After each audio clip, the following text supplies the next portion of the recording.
Bonjour à tous et bonjour à toutes et bienvenue dans ce deuxième chapitre consacré à la motivation et aujourd'hui nous allons parler des clés qui mènent à l'indépendance financière. Mais d'abord, j'aimerais revenir avec toi sur les sondages qui te sont proposés en fin de vidéo. Je constate que très peu de personnes y participent. Il est dans ton intérêt de me dire ce que tu souhaites visionner pour les prochaines vidéos, comme ça je peux t'offrir le contenu qui colle le plus à tes attentes et donc je t'invite vivement à jouer le jeu et à rester jusqu'à la fin de la vidéo pour faire ton choix. À présent, sans plus attendre, passons dans le vif du sujet. Bon visionnage.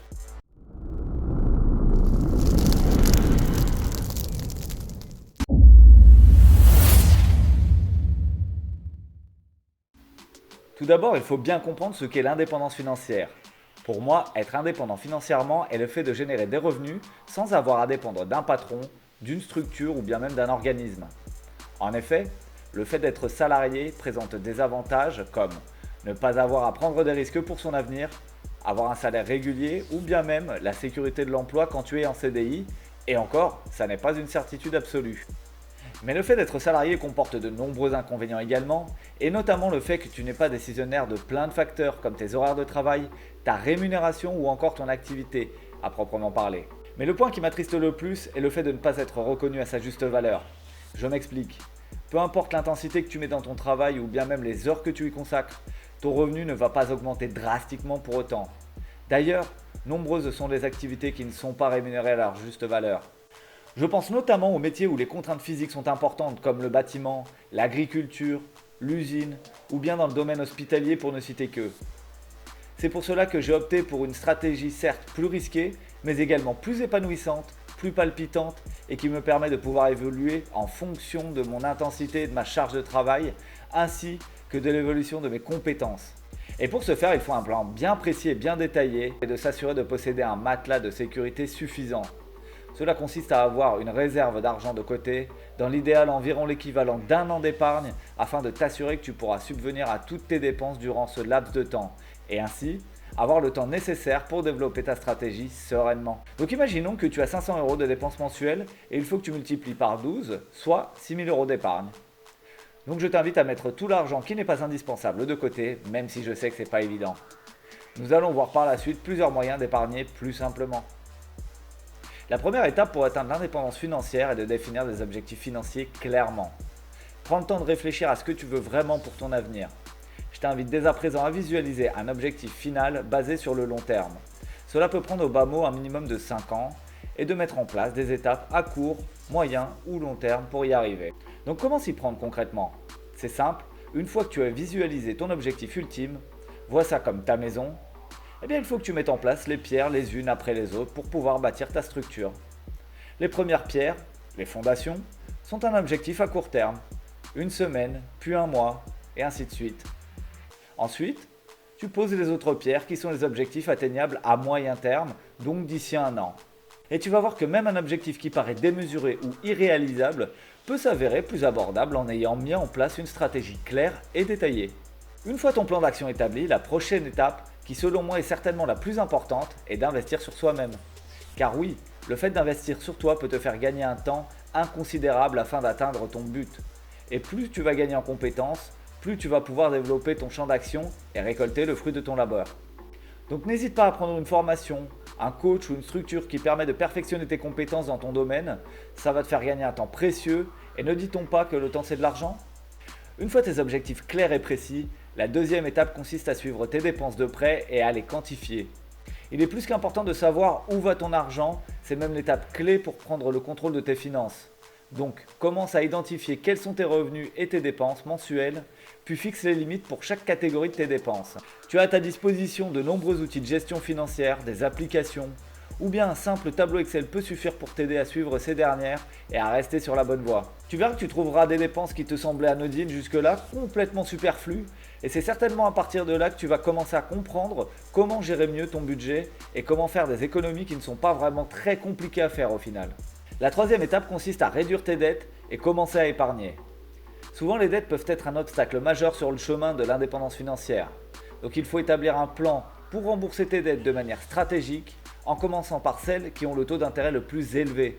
En parallèle, commence à épargner régulièrement, fixe-toi un objectif d'épargne mensuel et automatise tes transferts pour rendre le processus plus facile. Moi, la méthode que j'utilise et qui est certainement le plus simple et le plus fiable est le DCA, qui veut dire Dollar Coster Average. Et ça consiste à investir une somme à intervalles réguliers et sur du long terme. Par exemple, tu peux investir toutes les semaines ou tous les mois. Et ça te permet donc de lisser l'inflation et donc la fluctuation des prix. Après, n'étant pas conseiller en finance, je t'invite à prendre le plus d'informations possible avant de te lancer et surtout, investis ce que tu peux potentiellement perdre. La suite logique est de diversifier tes investissements de manière intelligente pour faire fructifier ton capital. L'investissement est crucial pour atteindre l'indépendance financière. Il y a différentes options d'investissement comme les actions, les obligations, les fonds indiciels, l'immobilier, la crypto-monnaie et j'en passe. Fais tes propres recherches, diversifie ton portefeuille et prends conscience de la différence entre un actif et un passif. C'est un concept très puissant et tous les entrepreneurs te le diront, il est très important de faire la différence entre les deux. C'est vraiment ce qui fait souvent la différence entre ceux qui deviennent indépendants financièrement et ceux qui n'arrivent pas à sortir de la tête de l'eau, entre guillemets. Un actif, c'est un investissement d'argent qui te rapporte sur du long terme et un passif est un investissement qui coûte de l'argent. C'est plutôt logique, mais encore faut-il avoir la discipline et l'exigence d'investir dans un projet qui peut te prendre parfois des années, plutôt que de te faire un kiff dans l'instant, mais qui te fera perdre du temps ou de l'argent par la suite. La cinquième étape, en rapport avec la précédente, consiste à développer des sources de revenus supplémentaires grâce à tes connaissances. Donc, ne te contente pas de compter uniquement sur ton revenu principal. Explore des moyens de gagner de l'argent supplémentaire, que ce soit par le biais de l'entrepreneuriat, de l'investissement, dans des projets parallèles, du freelancing ou de la création de revenus passifs. Selon moi, plus tu as de sources de revenus, plus tu te rapproches de l'indépendance financière. Donc c'est pas pour rien que les plus grands entrepreneurs ont une multitude de business. Prenons l'exemple de Bill Gates, fondateur de Microsoft, qui est également investisseur dans des complexes hôteliers et des centres de villégiature, sans compter ses multiples investissements dans diverses entreprises. Bref, tu auras compris qu'il est important de ne pas mettre tous ses œufs dans le même panier.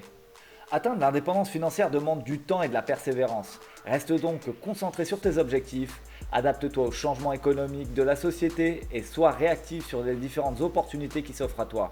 La dernière étape, et j'en ai déjà parlé dans ma précédente vidéo de motivation, qui doit se trouver par ici ou peut-être par là, c'est de faire un tri dans ton entourage. Et je rajouterai également dans tes activités. C'est une étape qui peut s'avérer des plus compliquées, mais si tu es déterminé, cela se fera presque naturellement. Tu verras qu'au fil du temps, si tu t'investis à fond dans tes projets, il est probable que certaines personnes, alors pas forcément la majorité, mais seulement quelques-uns, ne comprendront pas ton évolution, ta détermination ou ton implication et vont commencer à s'éloigner petit à petit de toi. C'est une sélection naturelle qui est indispensable pour continuer de se développer. Personnellement, il est certain qu'une grande partie de mes amis d'enfance ne font plus partie de mon quotidien. Mais j'ai su conserver ceux qui partagent les mêmes idées que moi en termes d'ambition, sur qui je peux compter et avec qui je peux développer et vice versa. C'est vraiment ce cercle restreint qui est un pilier dans ma vie. D'ailleurs, comme le dit si bien Jim Rohn, célèbre entrepreneur américain, nous sommes le reflet des 5 personnes qui nous entourent dans notre vie et qui font en partie qui nous sommes. Et toi, qu'est-ce que tu en penses? Dis-le moi dans les commentaires. En ce qui concerne tes activités, je te conseille de privilégier des activités constructives.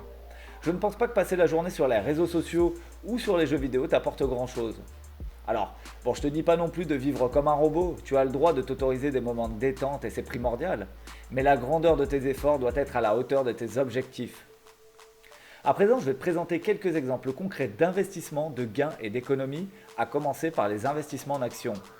Sur le long terme, le marché boursier a historiquement généré des rendements d'environ 7 à 10% par an et notamment si tu investis sur le S&P 500 qui représente tout simplement les 500 plus grandes entreprises américaines du moment. Par exemple, si tu investis 10 000 € avec un rendement de 8% en moyenne, si tu prends la fourchette basse, au bout d'un an, tu percevras des dividendes à hauteur de 800 €. Alors ça peut paraître peu, mais sache que ton investissement pourrait valoir environ 21 600 € au bout de 10 ans. Je t'invite à prendre connaissance de l'évolution financière de Warren Buffett grâce à ce placement. L'immobilier peut offrir des rendements intéressants grâce à l'appréciation des prix et aux revenus locatifs. Par exemple, l'investissement locatif peut générer des revenus pouvant aller jusqu'à 15% de ROI annuel et potentiellement une plus-value à la revente. En maximisant tes cotisations grâce à un compte de retraite, tu peux réduire ton revenu imposable et potentiellement économiser des milliers d'euros d'impôts chaque année. N'oublie pas que ces exemples sont donnés à titre indicatif et que les rendements réels peuvent varier en fonction de divers facteurs, y compris les conditions du marché et les performances individuelles. Il est également important de faire des recherches approfondies, de consulter des professionnels de la finance et de considérer ta propre tolérance au risque avant de prendre des décisions d'investissement. Voilà, nous avons parcouru les principales étapes pour atteindre l'indépendance financière, à savoir définir ses objectifs, établir un budget, réduire vos dettes, épargner, investir intelligemment et développer des sources de revenus supplémentaires. Rappelle-toi que l'indépendance financière n'est pas une course à court terme, mais un voyage qui demande du temps, de la discipline et de la persévérance. Donc, sois patient et reste concentré sur tes objectifs au quotidien. Maintenant, passons à notre sondage du jour. Je te propose aujourd'hui 3 vidéos pour la prochaine fois, à savoir comment développer sa confiance en soi, les stratégies pour améliorer sa communication et ses relations interpersonnelles, ou bien les principes de la pensée positive et de la loi de l'attraction. Merci d'avoir regardé cette vidéo, j'espère qu'elle te sera utile. C'était Philippe pour Change Yourself, portez-vous bien et à bientôt. Moi, la méthode que j'utilise, qui est certainement la méthode la plus simple et la plus fiable, est le DCA, qui veut dire Dollar Cost Average. Et ça consiste à investir dans ces... J'ai fait un accent texan, mon gars. Hi-ha!